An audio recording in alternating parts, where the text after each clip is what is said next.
US પ્રમુખ જો Biden અને ડોનાલ્ડ ટ્રમ્પ વચ્ચે થઈ પ્રેસિડેન્શિયલ ડિબેટ 90 મિનિટ સુધી ચાલી હતી ડિબેટ. જો બાઇડનની ઉમેદવારી પર છેડાઈ હતી ચર્ચા. નેપાળ ભૂસ્ખલનમાં 7 લોકોના મોત. સતત વરસાદને કારણે થયું ભૂસ્ખલન. પશ્ચિમ નેપાળમાં ગુલમી જિલ્લાના મલિકા ગ્રામીણ નગરપાલિકામાં ભૂસ્ખલનમાં એક જ પરિવારના 5 સભ્યોના મોત. ચોમાસાની શરૂઆતથી અત્યાર સુધી મૃત્યુઆંક થયો 34. તમિલનાડુમાં ફટાકડા બનાવતી ફેક્ટરીમાં થયો વિસ્ફોટ. વિસ્ફોટને કારણે 3ના મોત. દિલ્હી એરપોર્ટ પર મોટી દુર્ઘટનાને પગલે બંધ થયેલા ટર્મિનલને ધ્યાનમાં લઈ તમામ એરલાઇન્સ માટે જાહેર કરવામાં આવી એડવાઇઝરી. ગઈકાલે આ દુર્ઘટનામાં એક વ્યક્તિનું થયું હતું મોત.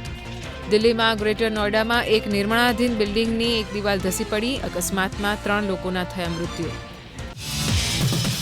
દિલ્હી એરપોર્ટ પર મોટી દુર્ઘટનાને પગલે બંધ થયેલા ટર્મિનલને ધ્યાનમાં લઈ તમામ એરલાઇન્સ માટે જાહેર કરવામાં આવી એડવાઇઝરી. દિલ્હીમાં ગ્રેટર નોઈડામાં એક નિર્માણાધીન બિલ્ડિંગની એક દિવાલ ધસી પડી. અકસ્માતમાં 3 લોકોના થયા મૃત્યુ. રાજસ્થાનમાં કેટલાક વિસ્તારોમાં થયો વરસાદ.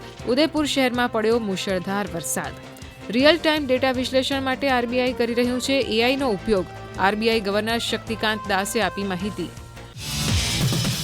રિયલ ટાઈમ ડેટા વિશ્લેષણ માટે આરબીઆઈ કરી રહ્યું છે એઆઈનો ઉપયોગ. આરબીઆઈ ગવર્નર શક્તિકાંત દાસે આપી માહિતી. દેશના 8 મુખ્ય ઉદ્યોગોમાં મે મહિનામાં થઈ વૃદ્ધિ. વીજળી ઉત્પાદનમાં 12.8% અને કોલસામાં 10.2% થઈ વૃદ્ધિ.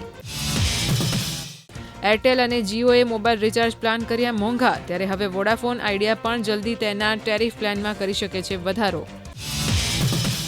કલ્કી 2898 એડી બોક્સ ઓફિસ પર કરી રહી છે ધમાકેદાર કમાણી.